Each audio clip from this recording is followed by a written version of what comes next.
आदरणीय सुधीर भाऊंनी जी अर्धा तासाची चर्चा या ठिकाणी मांडली त्याच्यामध्ये बऱ्याच महत्त्वाच्या सूचना मलाही आणि डिपार्टमेंटला केलेल्या आहेत, त्याबद्दल मी त्यांचे खूप आभार मानतो।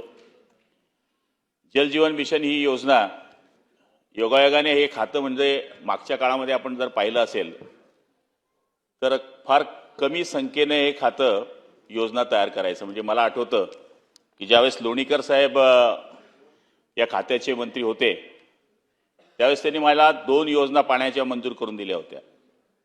तर त्या गावामध्ये अक्षरशः माझी मिरवणूक निघाली ही योजना आली, योजना पूर्ण झाली, कारण की कॉन्ट्रॅक्टर ही संख्या जास्त आणि काम कमी, त्यामुळे ती योजना पूर्ण झाल्यानंतर मला त्या गावामध्ये मागच्या काळामध्ये जी मतं मिळाली होती त्याच्या डबल मतं मिळाली। योगायोगाने मी निवडून आलो आणि निवडून आल्यानंतर सरकार आल्यानंतर मी पाणी पुरवठा मंत्री झालो आणि सुधीर भाऊंनी सांगितल्याप्रमाणे जे पुण्याचं काम आहे,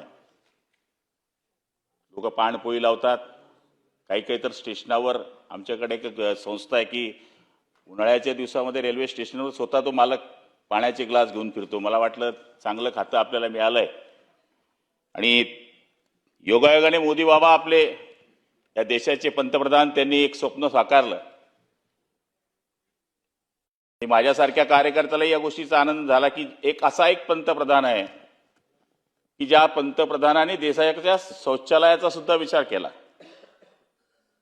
आज आपण रेल्वे स्टेशनने प्रवास करतो तर पूर्वीचे रेल्वे स्टेशन आणि आताचे रेल्वे स्टेशन जर आपण पाहिले तर त्याची तफावत, आणि गावामध्ये जाणाऱ्या उघड्यावरच्या गोष्टी पाहिल्या तर त्याची तफावत आपल्याला आज दिसते आहे। त्याच पंतप्रधानांनी एक विचार केला की आपण या देशामध्ये प्रत्येक घराला पाणी दिलं पाहिजे। योगायोगाने माझ्या नशिबाने मी त्या खात्याचा मंत्री झालो आणि ती योजना लॉन्च झाली। पण भाऊ कोविड